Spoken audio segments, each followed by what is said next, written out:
Hi guys, I'm Manny and this is my first YouTube video.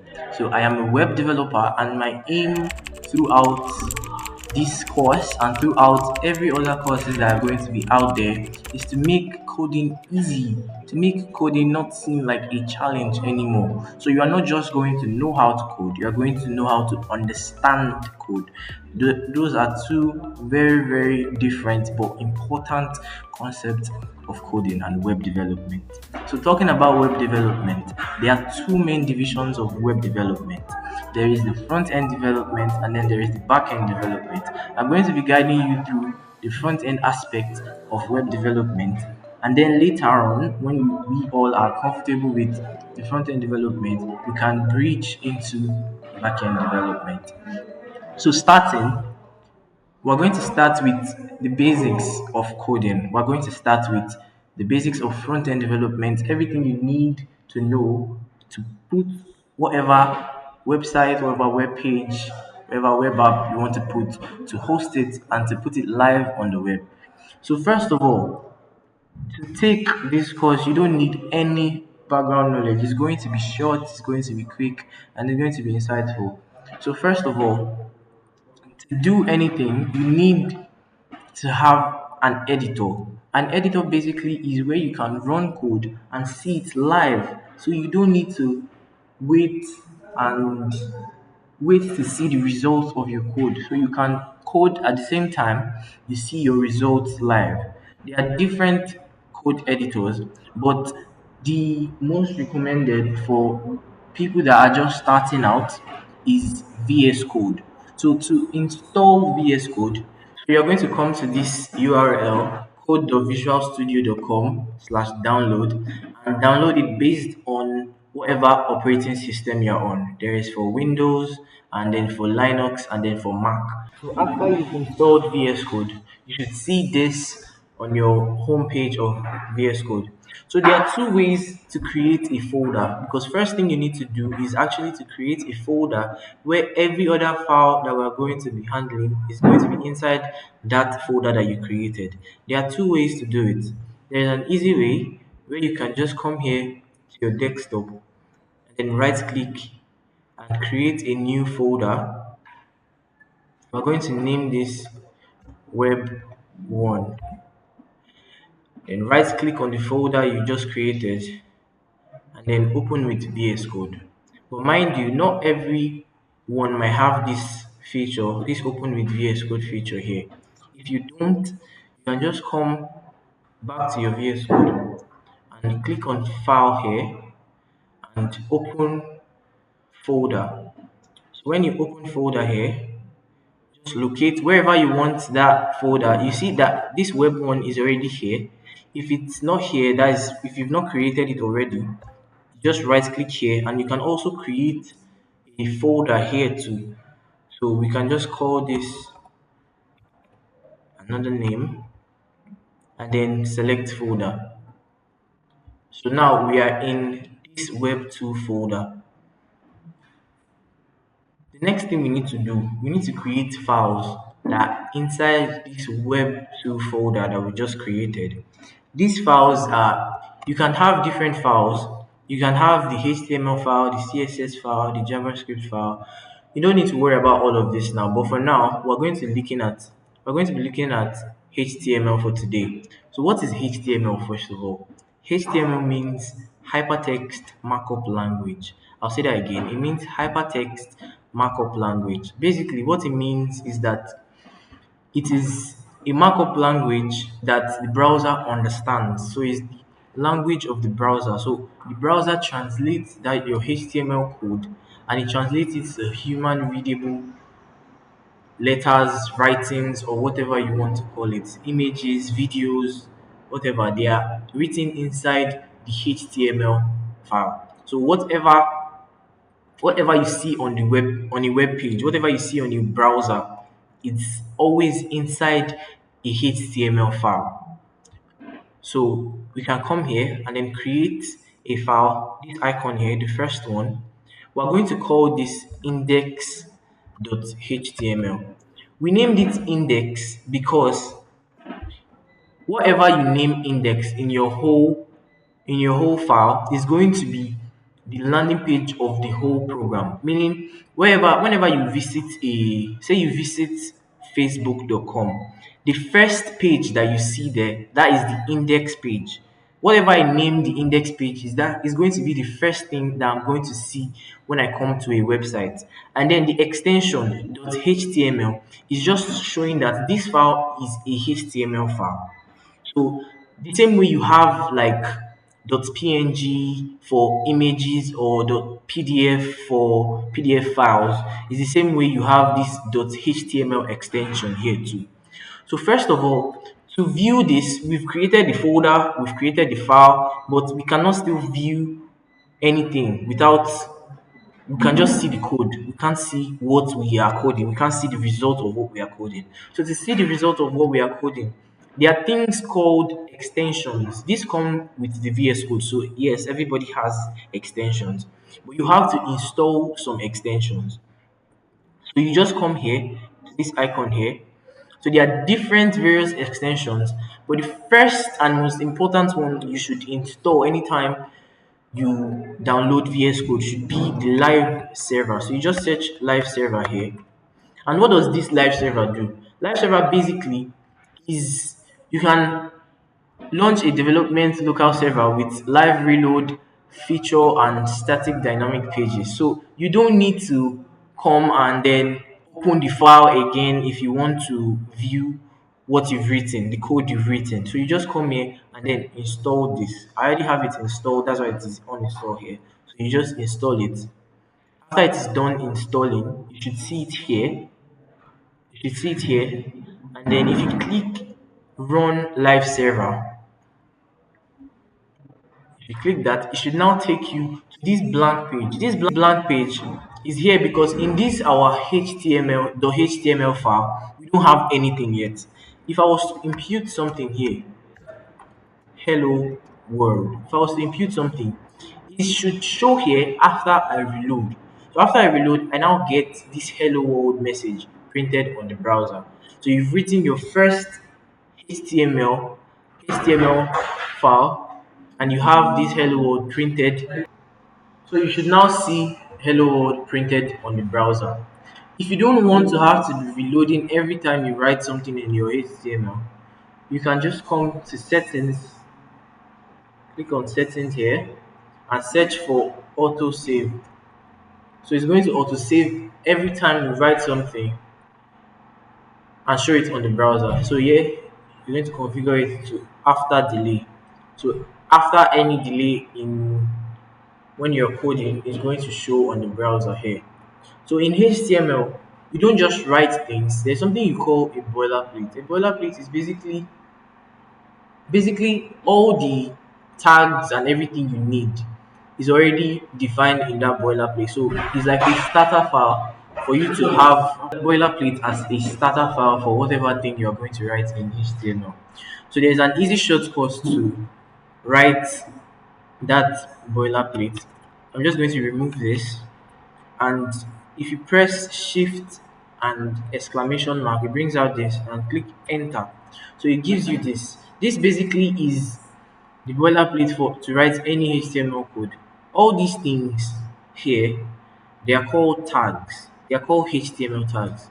HTML tags basically are what you write your code inside, and some of them have meaning and some of them are just like placeholders which you use to define things on the web. First of all, I'm just going to do a quick overview of what we have here.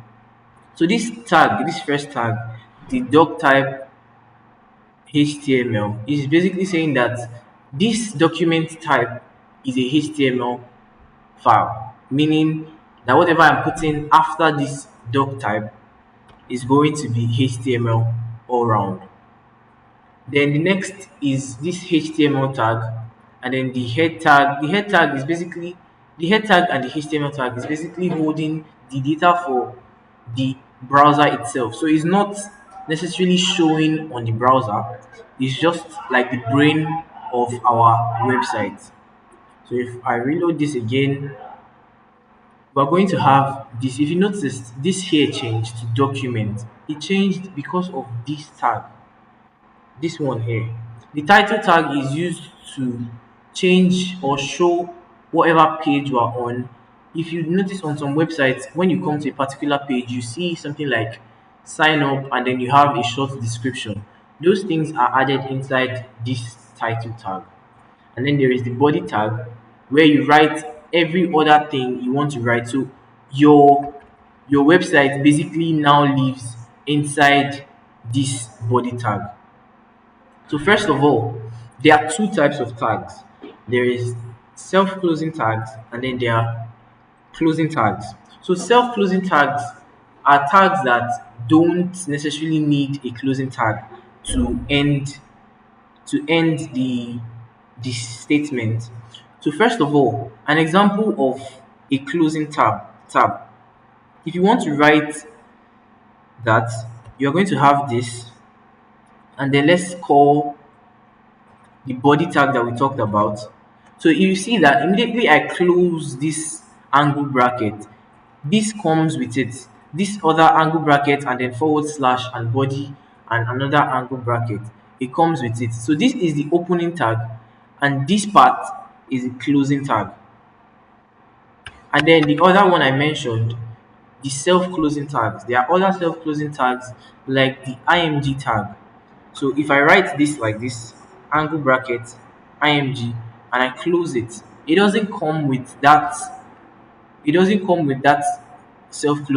closing tag. So you don't necessarily have to do this and then have img. You don't have to do this. This is actually wrong. So you only need this first tag to close itself.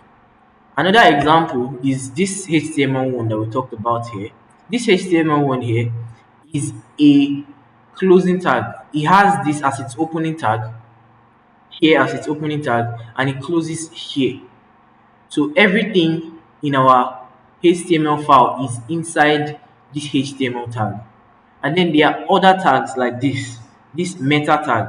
It doesn't have any closing tag, so it is a self-closing tag, meaning that it is closing itself. It just starts here and then ends here. So it is a self-closing tag. So speaking of tags, we're just going to go over some basic tags to show on the browser. So first of all, there's something we call the heading. So if you want to write a heading on a HTML page, there are different heading ranges. So there is from H1 to H6, and those ranges, I'm just going to show it. So if I write H1 like this, and I say hello world like this. So you see how it shows on the browser, not like how we had it before, that it was very tiny on the browser. Right now it is more defined, it's more bold. There are other tags, H2. So if I print the same hello world on the browser, you see that this H2 is now smaller than the H1. Then there is H3 hello world,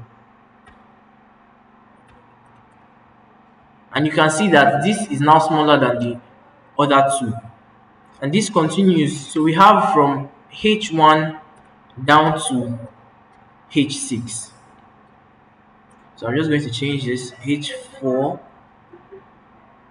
H4, H5, and then H6, and then H6 like this. So we have this structure. So we can now see the different ranges of headers. So when you visit a page and you see a text that is very bold, you should be thinking that, okay, this is a H1 tag. Or if you see another text that is almost as bold as that, you should be thinking, okay, this is a H2 tag. So different tags, they vary for different reasons. So you use the H1 tag for large headers, and say on your landing page or on the first page that the user sees, the first thing that they see or the first text that gets their attention should be this H1 tag. And this H1 tag should be the only H1 tag throughout the page for semantic HTML. Semantic HTML basically means that when you use one H1 tag throughout the page, your code or your website is going to be found later. There is something we call SEO optimization. That means search engine optimization. I won't go deep in that, but basically it means that for Google or whatever browser to be able to find your website, you need to write your HTML in a semantic manner, not just writing it anyhow or using the tags anyhow or anything like that. That is what semantic HTML is. That is why when you just go and you type something like Pinterest.com, it takes you to Pinterest. Or if you just type Pinterest, it takes you to Pinterest, not like if you have to type the whole full URL www.pinterest.com or something like that. So that is the idea of SEO optimization. So that is that on heading tags. And then in HTML, you can add comments to show like important codes and to describe a code block. So with this now, all I've written here, these are headers and all of that. So to just describe that, I can click control and then forward slash. So if I click control and then forward slash, it's like a shortcut for comment.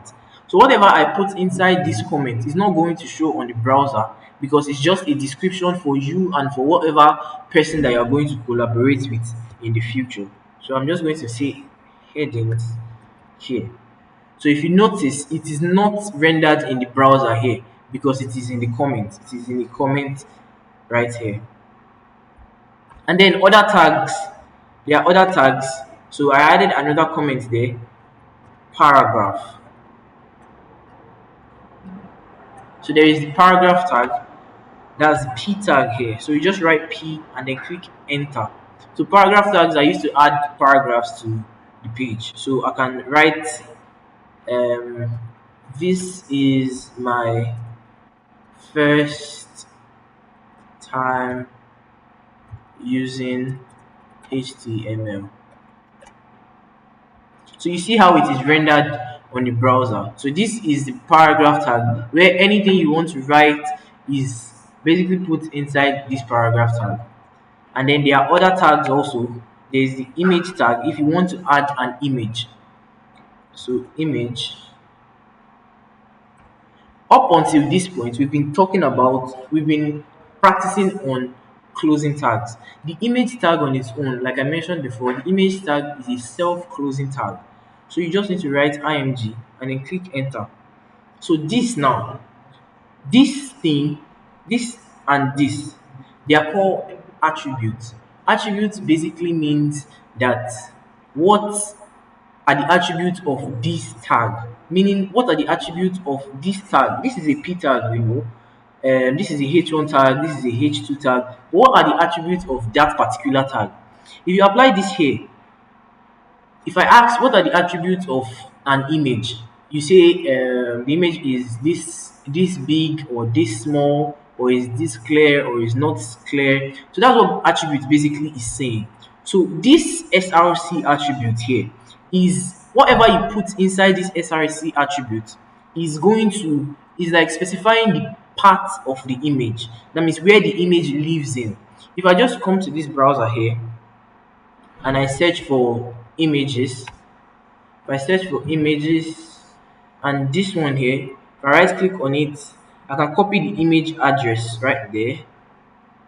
Then if I paste that image address into this src, if I paste it into this src, you see that it comes up on the browser, meaning that the src tag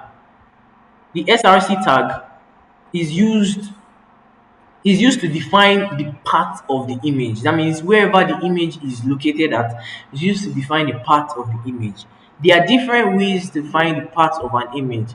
There are relative ways and then there are absolute ways and then there is external way, which we just did now, where we went on the browser and then we copied an image address from the browser. That is getting an image from an external source.